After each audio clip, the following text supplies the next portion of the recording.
નમસ્કાર દોસ્તો, મહારાષ્ટ્રનું ચંદ્રપુરનું ભદ્રાવતી વિસ્તાર છે.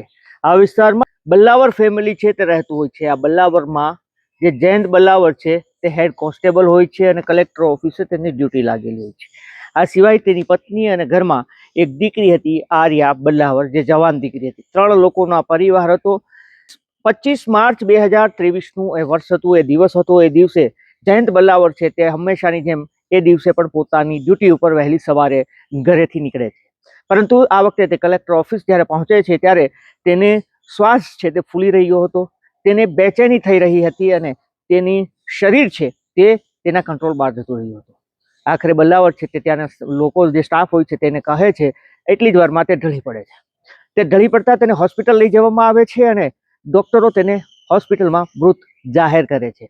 પરંતુ તેનું મોત નેચરલી રીતે થયું હોય તેવું જાણવા મળે છે. હાર્ટ એટેકના કારણે તેનું મોત થયું હોય તેવું પ્રાથમિક રીતે ડોક્ટરોનું કહેવું હતું. તેની અંતિમ ક્રિયા કરી નાખવામાં આવે છે. પરંતુ 3 વર્ષ બાદ આ ઘટનામાં એક ટ્વિસ્ટ આવે છે અને એક યુવાન છે જે આ ચંદ્રપુર જિલ્લાના એક પોલીસ સ્ટેશને પહોંચે છે અને જે તે ખુલાસો કરે છે તે સાંભળીને પોલીસ શોક રહી ગઈ હતી. આખરે આ 3 વર્ષ બાદ મોતના રાજ ઉપરથી પડદો ખુલે છે અને આ હેડ કોન્સ્ટેબલનું મોત સામાન્ય નહીં પરંતુ એક સાજિશ હતી, એક ષડયંત્ર હતું, જેનો 3 વર્ષ બાદ ખોફનાક પડદા ફાંસ થયો છે.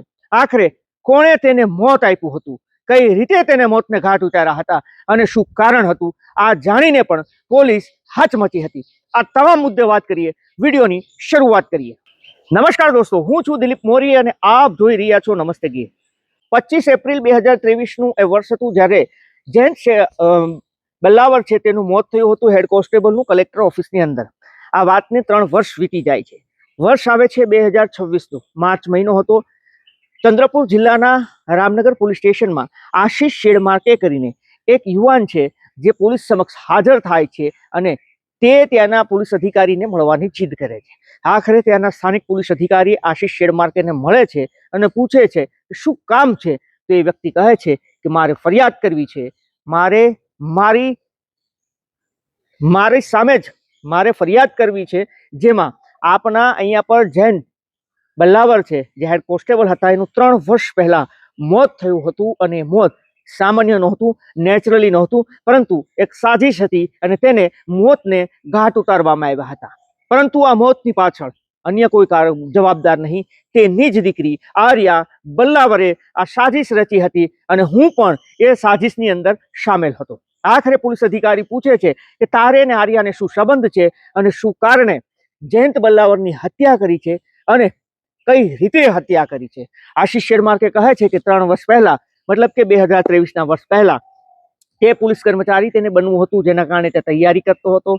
બીજી તરફ આ જે જયંત બલ્લાવર છે તેની દીકરી આર્યા બલ્લાવર, જે હજી 17-18 વર્ષની હતી, તે પણ તૈયારી કરી રહી હતી અને અમારી બંનેની મુલાકાત થાય છે, એકબીજા સાથે પ્રેમ થાય છે અને અમે બંને એકબીજા સાથે જીવવાની કસમ ખાઈએ છીએ.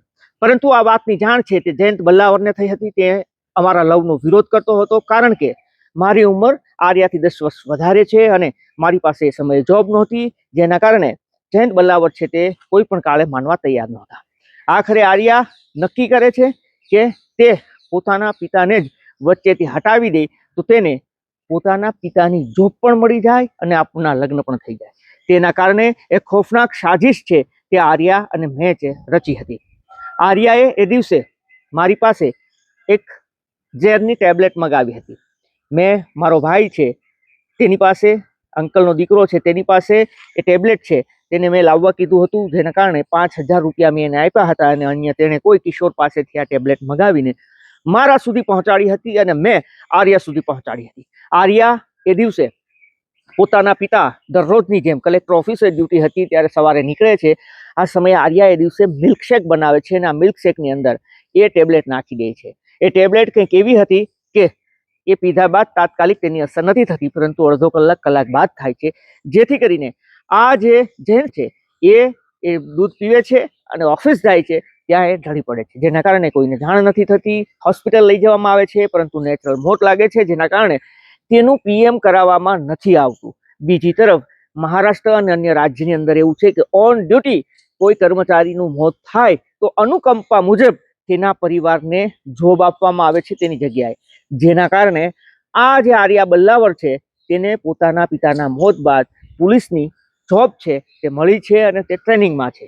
બીજી તરફ મને પણ પોલીસની જોબ મળી હતી અને હું પણ પોલીસની જોબ કરતો હતો, પરંતુ હું સસ્પેન્ડ છું અત્યારે.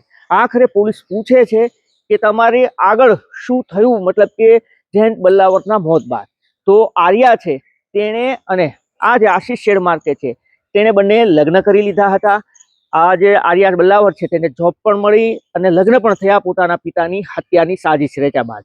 આ વાતની કોઈને ભનક નહોતી લાગી, પરંતુ આ જ વ્યક્તિ છે તે પોલીસ સ્ટેશને આવીને આ વાત કરે છે તો પોલીસ કહે છે અમે કઈ રીતે માની લઈએ, એ તું ફરિયાદ કરવા માટે આવ્યો છે, તું એ સાજિશમાં સામેલ છે, તારો ભાઈ સામેલ છે, તને સારી રીતે ખબર છે કે તું પકડાઈ જઈશ, છતાં તું શું કારણે આવ્યો.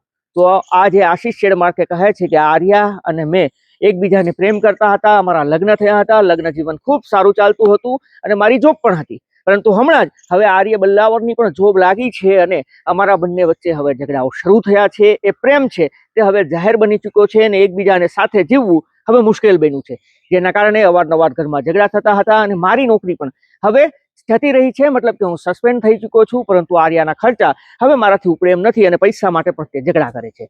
બીજી તરફ આર્યાએ પણ ધમકી આપી હતી કે હવે તે પોલીસ ટ્રેનિંગમાં સામેલ થઈ ચૂકી છે અને હવે તે પોલીસ કર્મચારી બની ચૂકી છે, તો હવે તને એક પણ ફૂટી કોડી એના પગારમાંથી નહીં મળે. આ બંને વચ્ચે જબરજસ્ત ઝઘડો થાય છે અને આ ઝઘડા બાદ આ જે આશીષ શેરમાર્કે તે આ આર્યા બલ્લાવરની સામે સબૂત છે, જે એના પિતાની હત્યાની જે કંઈ પણ ડિટેલ્સ છે તે ભેગું કરવાની શરૂઆત કરી હતી અને આ ડિટેલ્સ જ્યારે પોલીસને આપે છે, પોલીસ તપાસ કરે છે અને આખરે આ જે આર્યા બલ્લાવર છે તે ઓન ડ્યુટી હોય છે પોલીસમાં, ત્યારે તેની ધરપકડ કરી લેવામાં આવે છે.